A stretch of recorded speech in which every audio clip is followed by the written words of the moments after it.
La 4G Patelma vous présente Ni Vaovao. Blue Line TV s'affiche Sarah Indinj, Manul Chanao. Ni Vaovao. Professionnels du bâtiment ou particulier, pour vos articles de bricolage et de construction, choisissez Batimax. Batimax, la qualité au meilleur prix. Manul Chanao ni Vaovao.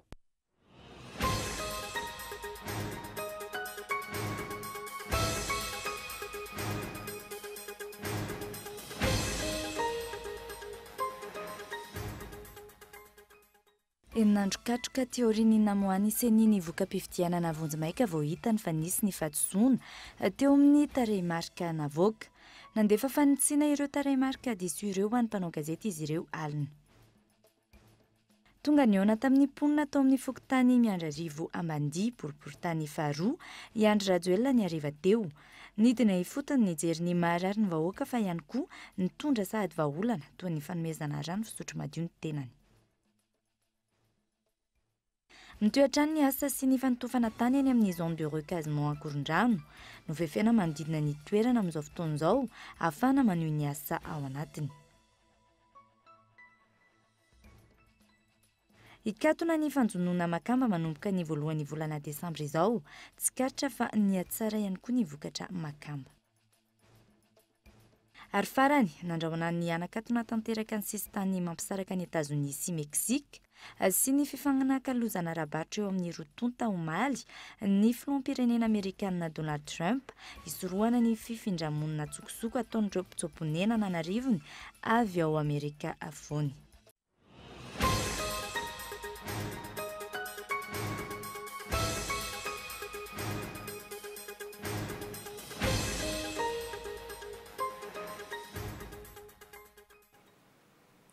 Faly miarabantsika rehetra indray tonga soa eto amin'ny fampahalalam-baovao ny Kolo TV amin'izao alina izao ary manasana ihany koa anaraka izany hatramin'ny farany.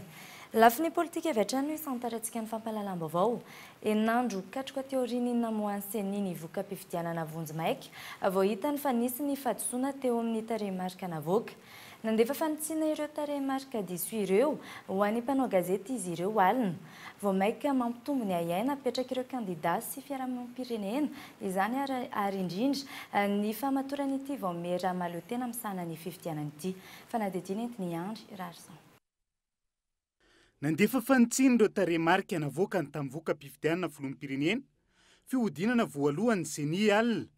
Tranga izay manamafy ny ahiana apetraka ireo kandida sy fiarahamonim-pirenena amin'ny fomba ny kirakirany seniny voka-pifidianana iny. Voka-pifidianana izay tsy tokony ho atao ambanin-javatra mihitsy amin'ny mahasafidim-bahoaka Andriamanjaka azy eto amin'ny tanin'ny Repoblikan'i Madagasikara. Ireto aseho hanao an-tsara ireto izany fanitsiana izany.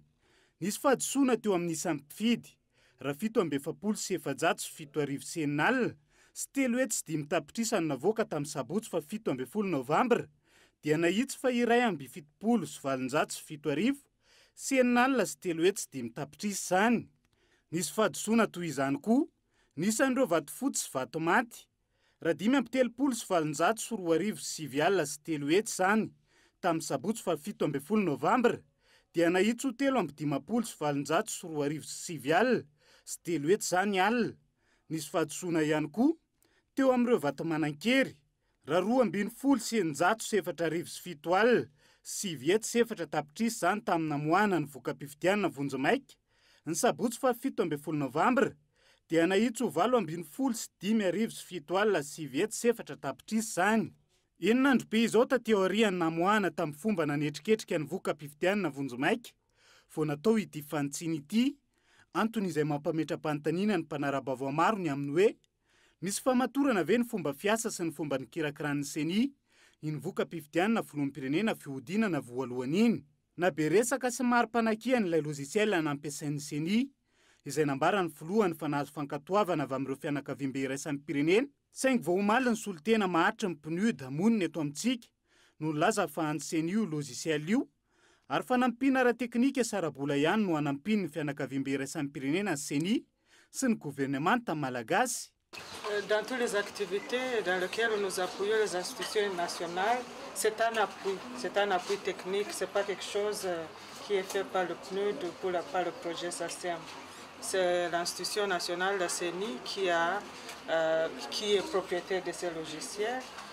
Hatreto tsy maharesy lahatra maro ny fanazavana sy ny fanamarinany tena no entin'ny seni amin'ny lafin-javatra maro tamin'ny fikirakirana ny voka-pifidianana filoham-pirenena fihodinana voalohany iny.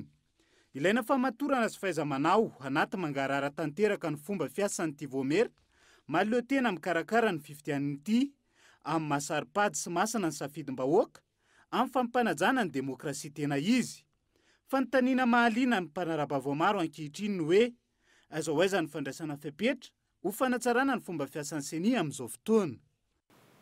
Eo amin'izay lafiny izay hatrany fa tsy sona tsinany nitranga ka niteraka fahasamihafan'ny voka-pifidianana vonjimaika ofisialy nivoaka teo amin'ny tranonkalan'ny seni sy izay nambaran'izy ireo. Io no fanazavana nentin'ny Vaomera mahaleo tena misahana ny fifidianana izay nilaza ndray fepetra. Izy ireo izay niatrika fivoriana tsy azona trena teny nansana. Fizora faly. Fahadisomina amin'ny famoaham-bokatra nataon'ny Vaomera mahaleo tena misahana ny fifidianana. Io indray no mitana ny sain'ny mpanarabavao ary miteraka resabe eo anivon'ny fiarahamonina. Taorian'ny fangatahana fanazavana nataon'ny fiarahamonim-pirenena. Fahadisona tsinahy na tonga ireny hoy ny seni androany. Teo amin'ilay fikirakirana zany an'izay le antotanisa zay no nisy ny fahadisona tsinahy na tonga hoe nisatra zany zay le zavatra zay efa noezahan'ny seni narenina moa zay araka nambara teo hoe nisambato azondreo le candidat tsy nisy voakitika koa tao anatin'le trangan-javatra fa ny amin'ny isan'ny mpifidy voasoratra any zany no nisin'izay le fahadisoana zay ny ataontsika hoe fanomezam-baovao ofisialy avy amin'ny seni zany dia ny sitan'ny tranonkalan'ny seni zany ao no ametrahanay zany andreo le fanomezam-baovao ofisialy avy amin'ny seni efa nisy an'izay le rata zay efa miverina amin'laoniny zany zay le lafin-javatra zay amin'izao fotoana izao. Sehatra samihafa no efa naneho hevitra ny amin'ny tsy fahatokisana ny seni amin'ny fikarakarana ny fifidianana. Ny lalam-panorenana malagasy nefa mametraka fa Vaomera mahaleo tena no mikarakara ny fifidianana eto amintsika. Ny lalàna 2024 tsipika 2020 no mametra ny asan'ny seni eto amin'ny tany sy ny firenena. Fikitihana ny lalam-panorenana ihany araka izany no afaka anovana izay rafitra isahana ny fikarakarana ny fifidianana eto Madagasikara. Ankilany nanatanteraka atrika asa jerikina ny Vaomera mahaleo tena misahana ny fifidianana andinihana ny lesoka sy anitsina ny fomba fikarakarana ny fifidianana ho avy. Hatreto tsy mbola nivoaka ny fehi-kevitra tapaka tao anatin'io fivoriana tsy azona trena io sy izay fepetra ho raisin'ny seni amin'ireo lesoka sy fahadisoana hita ireo. Fakana sary minitra vitsy ihany no azo ny mpanao gazety natao teny nanjanona. Izay ny amin'ny fahatonga ny ona tamin'ny mponina tao amin'ny fokontany Miandrarivo Ambanidia, boriboritany faharoa Andry Rajoelina ny hariva teo. Nidina ifotony nijery ny marary ny vahoaka fa ihany koa nitondra sahady vahaolana toa ny fanomezana rano fisotro madio ny tenany. Fanadihadiana entiny Onasaina. Ho fankasitrana ny mponina tao amin'ny fokontany Miandrarivo Ambanidia, boriboritany faharoa no ny fatokisana nomen'izy ireo any Andry Rajoelina tamin'ny fifidianana filoham-pirenena ny 7 Novembre teo. Tonga nitsidika sy niaona mivantana tamin'izy ireo i Andry Rajoelina.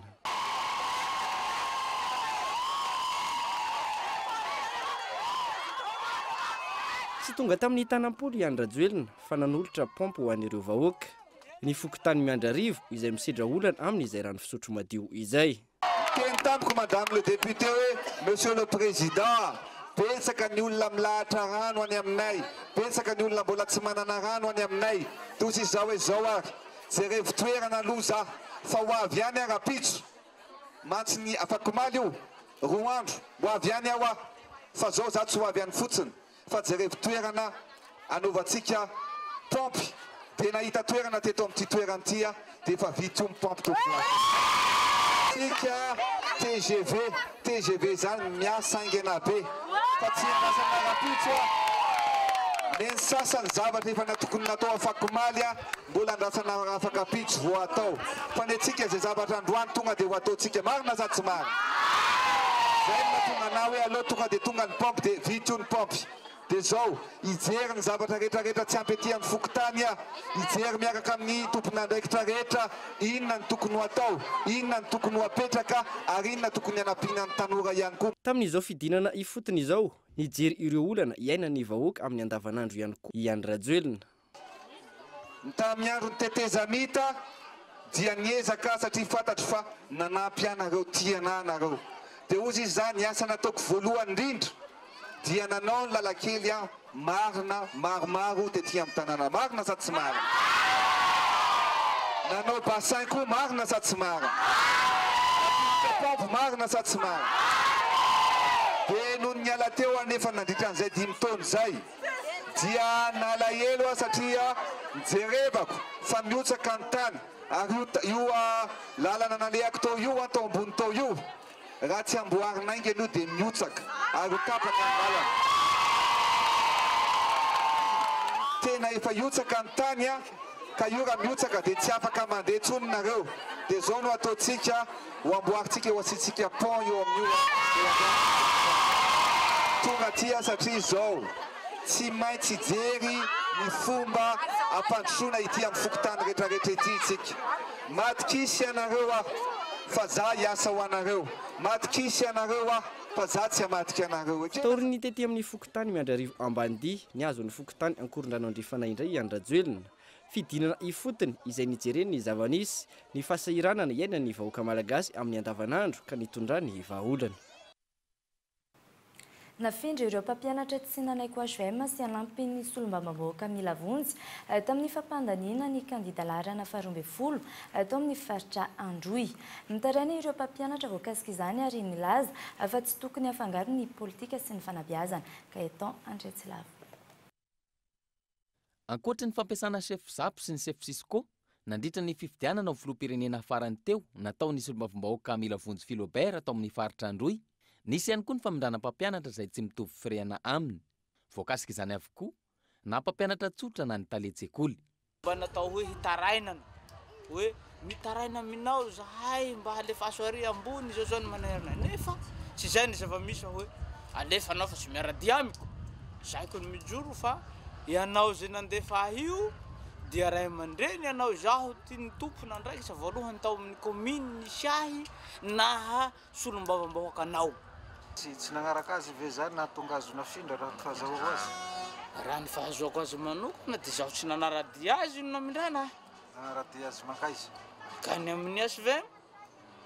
Dia no tsy fiarahako liama satria tay pression zany dia naho nanday zany raha dia hoe satria managny safidiko raha mahazo maha olom-pirenenahy dia tsy nanaiky hiaraka dia amin'ny HVM dia mba ohatreo reo manohy Tozan Christophe fa tsy maintsy effectevako ka amin'ny fotoagna andro hinanaiky zao tanteraka efa amperantanako ny décision izay namindra ahiky ny raha ireo tsokombakomba tamin'ny branche de service momba ny fanabeazana ao amin'ny faritra Androy. Dia ny zavatra mahagaga zany amin'ny affectation izay mahazo anay tsy zaho irery zany fa maro zahay no tratran'io noho ny antony ara-politika zany. Dia ny mahagaga zany dia afangaron'ny olona ny resaka politika sy lehilahy resaka teknika. Dia amin'ny mahampagnabe anay zany dia mitaraina zahay tsy mety re tompoko ny famindrana raha ohatra ka baiko ny sata politika ny lafiny teknika. Aiza kosa dia ny député ve ny baiko ny lafiny fampianarana dia magnorika anjambany fotsiny directeur anay sy ny sisa rehefa baiko ny mpanao politika. Fanontaniana mipetraka manoloana izany ny hoe inona marina no andraikitry ny solombavambahoaka eto Madagasikara. Manana zo anapatra fahefana amin'ny mpiasam-panjakana ve ny solombavambahoaka? Aiza ho aiza no avy ny firenena raha mitoy ny tranga tahaka izany. Lafiny politika izay hatrany no santarina androany tety tsy andrefanambojana ny fiarana eo amin'ny groupe Bertin sy ny fikambanana tsara manasoa ho fanohanana hatrany ny kandida Andry Rajoelina amin'izay rehetra ilana izany. Fanadidina entiny Andry Rarson. Tonga maro tetsy andrefanambojana ary toerana ny santarana ny fiaramiasa eo amin'ny groupe Bertin sy ny fikambanana tsara manasoa. Ny tanjon'ny fiaramiasa eo amin'ny rototo dia ny fanohanana trano ny kandida Andry Rajoelina amin'izay ilana izany. Manazava izany ny loholona Bertin Randria Miaingo izay sady filohan'ny groupe Bertin. Zavabe hoe ny groupe Bertin moa zany dia tsapanareo tsara hoe tsy atsimon-drano rery fa manerana amin'ny faritra maro mandroana ny faritany-Antananarivo indrindra noho izay fandresen-dahatra nataony tsara manasoa tamin'ny tenako izay dia nanainga ny groupe Bertin hoe isika dia mila tevenina dia isorana manokana zany zareo aloha manatevina andarana ny groupe Bertin izay miaraka amin'ny Andry Rajoelina. Isorana ho iaho satria izao fifanomezan-tanana sy ny fifankatiavana ao anatin'ny fifanajana no apetsaka mba ahafahana mampandrosa ny Madagasikara tanjona iray lehibe izay ary izay tanjo izay dia ny fanandrify ny eritreritray satria izy araky ny ma hoe efa manerana amin'ny Madagasikara ihany koa dia resy lahatra miaraka amin'ny andrajoelona dia tsy nisalasala mihitsy ny tenako mampivondrona ny hery mba hahafana makatanjona iray dia ny fiarahana ny filoha andrajoelona izany. Nisy ny avy amin'ny faritra Maivantanàna, Pongelava, Itasy, Farafangana, Vakinakaratra ireto mpikambana avy amin'ny fikambanana tsara manasoa ireto tonga niatrika ity fiarahana voalohany eo amin'ny fikambanana tsara manasoa sy ny groupe Bertin ity. Nilaza ny tanjona iraisana ny filohan'ny fikambanana tsara manasoa Ranevson Patrice. Amin'izao fotoan'izao zany dia mahatsapa fa tokony hisy ezaka lehibe sy goavana ary asa masina izay tsy maintsy ifameizan-tanana amin'ny fanohanana ny président Rajoelina dia tonga eto zahay chef d'antenne maromaro satria arak'izay voalaza hoe manerana Madagasikara dia manamafy ary manamarika amin'ny fomba ofisialim-taona ny fiarahana amin'ny groupe Bertin ao anatin'izao fanohanana ny tolona mba indrindra zany anomezana iarovana ny safidim-bahoaka. Noatitra teran'ny fikambana rotota fa resy lahatra tanteraka izy ireo fa ny fanomezan-tanana ao anatin'ny fifankatiavana tanteraka no antoka isin'ny fampandrosoana marina eto Madagasikara. Fampitoetra ny asa sy ny fanotofana tany eny amin'ny zone de recasement Ankorondrano no fefenany manodidina ny toerana amin'izao fotoan'izao ahafahana maneho ny asa ao anatiny, mitaraina ireo mponina manodidina ary manaisady ny fiakaran-drano. Fanadidina entiny Gaetan Andretsilavo. Aiza ny toerana alera miakatra ny rano hoy ireo mponina ety amin'ny fokotany Ambohibary Antanimena. Antony mitoy hatrany ny asa sy ny fanotofana tany eo amin'ny zone de recasement. Dia raha mahita io rano efa miakatra, efa manomboka miakatra zany zao le rano. Ka rehefa mitotitra zany io dia mazava ho azy fa ivarina akaty daholo le rano io ary na ny lalana dia tsy misy tsony dia ho aizy reto vahoaka nohon'ny eto amin'ity fokontany Ambohibary Antanimena ity amin'izay fotoana izay. Voaingana moa zany namefena an'io? Voaingana kely mihitsy ny namefena an'io. Mbola teo amin'ny semaine teo ngamba ny nisy dia nisy. Mitohy ihany zany le asa nefa. Mitohy ihany ny asa, mitohy foana ny asa, fanotorana tsy mijanona zany loatra eto. Misy zany nilaza hoe misy mifanaraka amin'ny zareo ao eto anivon'ny fiarahamonina fa tsy fantatra moa izy ale mifanaraka aminy amin'izay fotoana izay fa izy ngamba tsy tombotsoan'olo tokana kosa ny jerena fa ny tombotsoam-bahoaka mihitsy mba ho jerentsika amin'ny firenena. Toerana tsy azo amidy, tsy azo anorenana fotodrafitrasa ny zone de recasement. Tsy mbola nisy ihany koa fazondalana hanototra tany eto Antananarivo renivohitra sy ny manodidina, hoy ny tompon'andraikitra. Mbola tsy mivoaka ny drafi-panajariana ho an'ny tanàna n'Antananarivo ka tsy tokony hisy fanotofana tany azo ekena na iray azy. Ny manaitra ny be sy ny maro amin'izao fotoana dia samy mandika eo voalazan'ny tompon'andraikitra io ny eny anivon'ny zone de recasement Ankorondrano ka mitatitra tany sy manao fanotofana amin'ny andro alina. Ankilan'izay, mbola tsy nisy toy ny fanadidina natao momba ny fahazonan'ny tany tao anatin'ny fotoana fohy ny taona 2024. Izany hoe, tao anatin'ny 7 andro monja dia vita avokoa ny taratasy fampivarotana ny tany.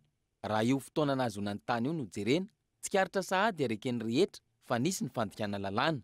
Miampy io fandikana lalàna io amin'izao fotoana no izy ireo miroso amin'ny fanotofana ny toerana izay iarahan'ny rehetra mahalala ihany koa fa tsy mbola misy fahazon-dalana amin'izany. Fa mialohan'ny idirana amin'ny tapany faharoan'ny fampahalalam-baovao ataky mikasika ny makamby izay katona manomboka ny voalohan'ny volana Desambra izao ny fanjonoana, eo ihany koa ny mikasika ny Miss Jeunesse dia anaraka tokavatra loisika.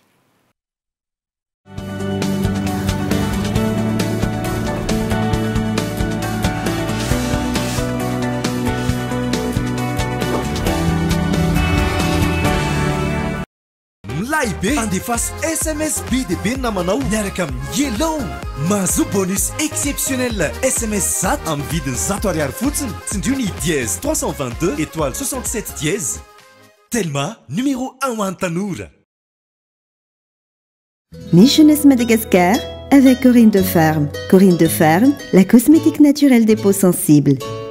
Le comité d'organisation de Miss Jeunesse Madagascar vous informe l'ouverture du casting pour Miss Jeunesse Antananarivo 2019. Concours ouvert à toutes les jeunes filles de 15 à 20 ans résidant à Antananarivo. La fiche d'inscription est à télécharger via la page Facebook de Miss Jeunesse Madagascar ou à retirer directement chez Cool TV dès maintenant. Le casting se tiendra le samedi 24 novembre à 8h chez Cool TV Route Zig. Miss Jeunesse Antananarivo 2019, inscrivez-vous dès maintenant. Dans mon quotidien, j'ai besoin d'Internet en permanence. pour mes recherches, mes mails, pour être à la page des actualités, mais aussi pour communiquer avec mes amis. Et après une longue journée de travail, quoi de mieux que de se détendre devant la télé à regarder ma série préférée, tant qu'elle n'est pas occupée par le match de foot de mon mari ou les dessins animés de mes enfants. Tout ça grâce au Blue Line. Profitez de la box 4G Blue Line connexion illimitée et le décodeur Blue Line TV avec toutes les chaînes à partir de 169 000 arrières par mois.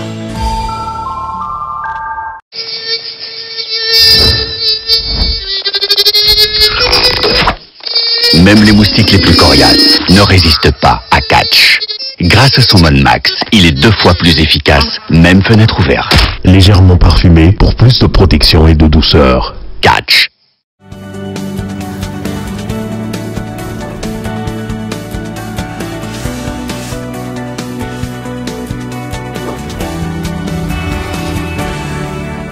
Bande-annonce teo iny dia song to song norona tsara rainao hoe atao amin'ny Kolo TV ny alina.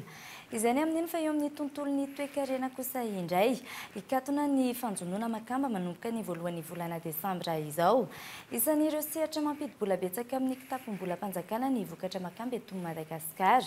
Ny vokatra makamba izay niatsara hatrany Michela Ranarton. Araky ny didim-panjakana nivoaka ny 14 Novembre teo, araky ny andiny voalohany ikatona ny fanjonoana makamba eto Madagasikara ny voalohany volana Desambra izao amin'ny 12 alina. Voakasika izany avokoa ny orinasa lehibe na ireo mpanjono madinika. Amin'ny andiny fahatelo kosa dia voalaza fa ireo orinasa na mpanangom-bokatra mpivarotra dia tsy maintsy manao ny fanambarana ny tahiry eny anivon'ny Direction Régionale des Ressources Halieutiques ny 30 Novembre hatramin'ny 10 Desambra 2024. Nanantotanisy raha toka namokatra ray alina taona namakamba i Madagasikara 10 taona lasa izay, vokatry ny fiovan'ny toetry ny andro, nienatra amin'ny ray ampahefana izany, na izany aza nefa dia niatsara ny vokatra makamba tao anatin'ny 2 taona farany, niakatra ihany koa ny tahan'ny fanondrarana makamba, 770 taona ny taona 720, niakatra 727 taona izany ny taona 720. Hatreto isan'ireo sehatra mampidi-bola betsaka ao anatin'ny kitapom-bola-panjakana ny vokatra makamba eto Madagasikara.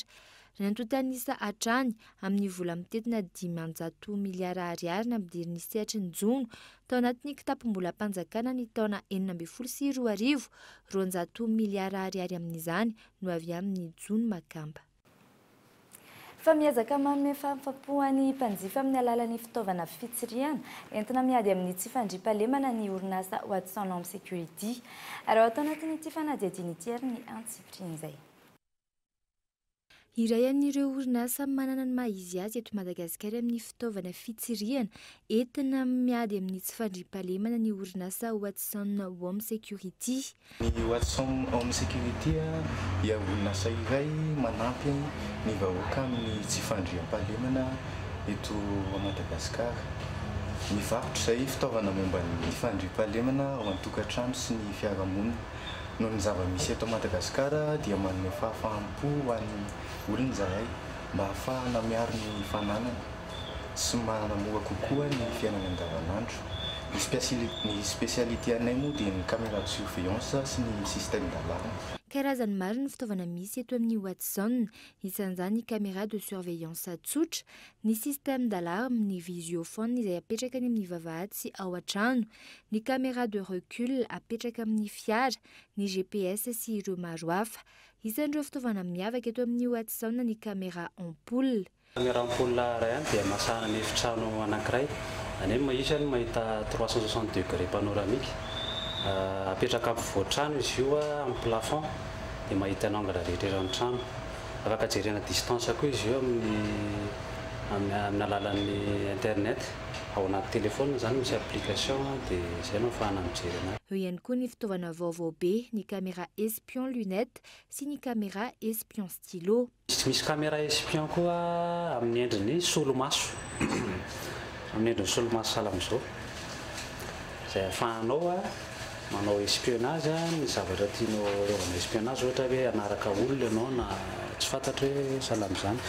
Ilay caméra dia misy mémoire interne izy a witriga octet mémoire interne dia atony afaka chargena izy tsy ndraika caméra espion amin'ny endriny stylo araka nitatsika zao 16 gigabit ny tainy dia afaka anoratana ohatrany stylo masy stylo anazy dia afaka manoratra ianao dia mandray feo izy a dia mandray sary koa izy mazava ho azy ny objectif any eo akaiky kely le objectif any mandina ny 5,4 sy iray hetsy ariary hatramin'ny 5,000 sy 5 hetsy ariary ny vidin'ny fitaovana fitsiriana iray eto amin'ny orinasa Watson misokatra amin'ny valora sasany maraina hatramin'ny 5 ora hariva ny orinasa Watson Home Security ny alatsinainy hatramin'ny zoma ary etsy Antananandro eo akaikin'ny PMU no misy azy. Folo isanjato ny mponina eto Madagasikara no silamo ankehitriny raha ny antotanisa avy amin'ny grande famille de la communauté musulmane. Ny alahady izao isy ny fanamariana ny tsingeritaona fa 770 nahatongavan'ny mpaminany silamo farany. Fanadidina entiny Fezora Faly. Finoana iray me mahazo vahana eto Madagasikara ankehitriny ny finoana silamo. Raha ny antotanisa avy amin'ny fikambanan'ny mpino silamo eto amintsika mandidina ny 700 ny mponina eto Madagasikara dia mpino silamo. Any amin'ny faritra no tena ahitana azy ireo betsaka toy ny any amin'ny faritra avaratry ny nosy ity finoana ity izay ao anatin'ny firoborobony tanteraka raha ny fanazavana trano. Ny finoana silamo zany efa anatin'ny fivelaran'ny tokolo zany ary miezaka koa zany hoe mametraka fiarahamonina tsara zany. Satria moa ny finoana zany natao izy io hitaizan'ny olona hoe anana fahendrena hifankatia fa tsy hoe sanatria zany hifanenjika samy finoana fa ny finoana zany tokony apiray zany ny tena marina zany manaja finoana anao dia manaja finoany hafa koa mba tsy isiny le fifanenjena zany ary efa nisy moa sehatra maro ny alahan'ny silamo misy fivoriana fa natao teny mifofikiri zao ny araka atao amin'ireo kristianina reo hoe inona zany zavatra maharisika rahana resaka asa soa resaka fambolekazo Vanim-potoana lehibe ho an'ny mpino silamo manerana ny nosy ny anamariana ny 770 sy 750 taona nahatongavan'ny mpaminany farany hankatoavin'ny mpino silamo ny mpaminany Mohamed Salalah Alawi Salam. Izy no mpaminany farany nalefany Allah subhanahu wa ta'ala. Izy no mpampitambatra, izy no mpaminany fihavanana, izy no fihavanana mpaminanany mitaky ny hasoavana. Ary izy no mpaminany farany izay arahiny finoana silamo. Isaraka izany ny fivavahana iarahan'ireo mpino silamo rehetra eto an-drenivohitra ny alahady izao hoe nisy hoavim-bahoaka ho fanamariana izay 770 sy 100 taona ny ity mpaminany ity sy ho fangataham-pitahiana ho an'ny tanindrazana namafisin'ny mpino silamo tamin'ny valandresaka ho an'ny mpanao gazety nataon'izy ireo fa tsy mitsabaka amin'ny raharaha politika eto Madagasikara ny fikambanan'ny mpino silamo. Ny mikasika ny gazety mpiseho isan-kerinandro Madagasikara Matin Hebdo kosa indray no entina aminao manaraka raha atao anatin'ity fanadihadiana ity ny votoatin'izay. Nivoaka androany fa 17 ny volana Novembre larana fa 20. Ny gazety mpiseho isan-kerinandro Madagasikara Matin Hebdo isa aloha hevi-baovao misongadina ny akon'ny fifidianana ny filoham-pirenena teto Madagasikara ny fa 7 Novembre lasa teo. Présidentielle sans crise. Arrêté de dramatiser les contentieux électoraux. Ao amin'ny pejy faha-4 sy faha-5 no ahitanao izany. Ao amin'ny pejy faha-4 sy faha-5 izay ihany koa no ahitanao ny fitin'ny voka-pifidianana vonjimaika navoaka ny seniny fa 17 Novembre lasa teo izay hitondrany ny lohateny manaraka. Résultat provisoire selon la CENI, récapitulation partielle nationale par fartany régionale. Ao amin'ny pejy faha-telo kosa no ahitanao ny vaovao isan'ny nisongadina tamin'ity fiandohan'ny herinandro ity, mbola rajona, l'heure de payer les factures. Farany tahaka ny mahazatra. Ao amin'ny pejy faha-10 no ahitanao ny andinindiny ny fandaharana lalina, fikarin'ny sampana fampalalam-baovao ny Kolo TV, fanadihadiana no entin'ny mpanao gazety Yves Richard, momba mifandrenina tsy ara-dalàna eto an-drenivohitra sy ny fomba fiasan'ny fiadidiana ny tanàna amin'ny famoahana taratasy fahazon-dalana norina. Fandaharana lalino arahinao eto amin'ny Kolo TV isaky ny alahady amin'ny 7 ariva. Eo amin'ny tontolon'ny fanatanjahantena kosa indray nanomboka androany Tour de Tana fifaninanana manamory fiarakodia andian'ny 20 izay karakarain'ny club Azatana ka teny Ankorondrano no fiangana. Tsy farana raha tsy ny alahady izao ity manche farany ity. Onasaina. miditra amin'ny manche farany ny fiadiana izay ho tompon-dakan'i Madagasikara amin'ny rally Tour de Tana andiany fa 20 izay nanomboka tamin'ity androany ity ary tsy farana ratsy ny alahady izao. Nizotra tamin'ny antsakany sy andavany ity andro voalohany ity hoy ny mpikarakara. Androany zany androany azoma dia hanao épreuve spéciale anankiray ary Ambohibe spéciale 22 km ireo mpanamory dia rapitso izy manao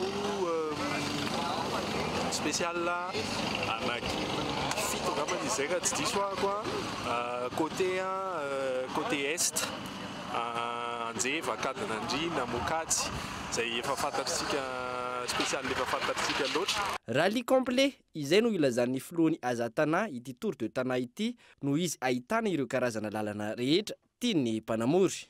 Ho an'ny mpanamory aloha dia izy ity zany dia azo tenenina hoe rally complet tsara satria ao misy lalan-dratsy ao ny antonontonony ao ny lalana tena tsara tarehy be koa dia fanirinay mpikarakara dia samy ahita an'izay tandrify azy ireo mpanamory rehetrarehetra satria samy manana ny tiany izy ireo ary ny zahanay mihitsy no ampisan'izay condition rehetrarehetra izay ao anatin'ilay rally moa raha misy orana koa dia misy koa tena makafy manokana n'ilay orana dia mity eo fa dia que le meilleur gagne. 7 ireo nandray ny fiangana tamin'ity androany ity.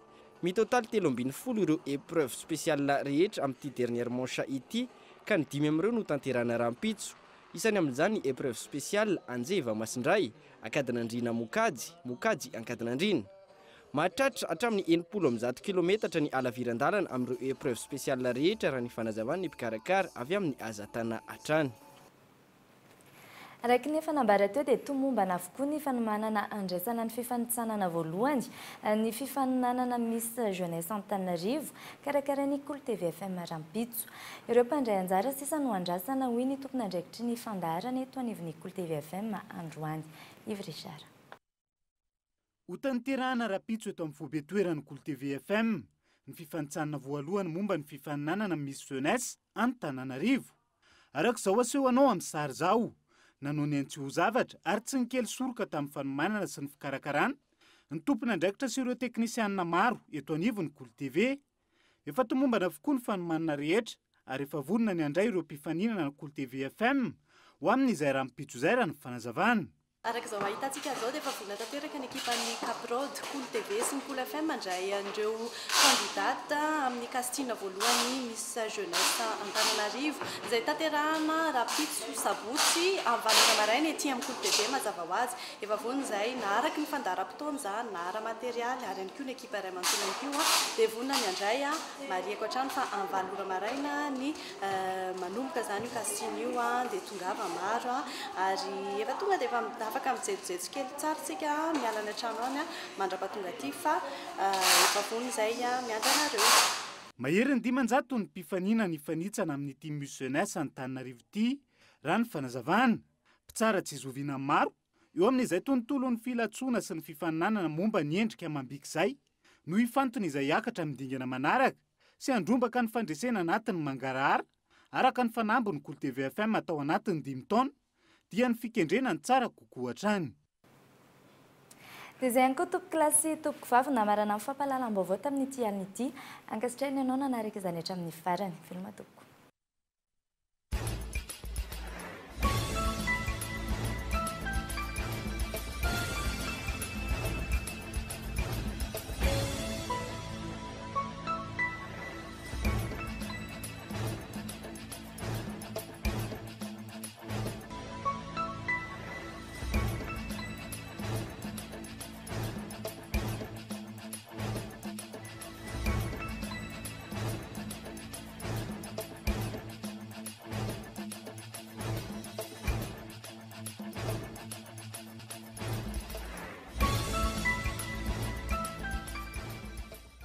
Batimax vous propose sa gamme de luminaires rustiques en suspension avec applique pour tous les modèles à 70% de remise. Offre valable jusqu'à épuisement du stock.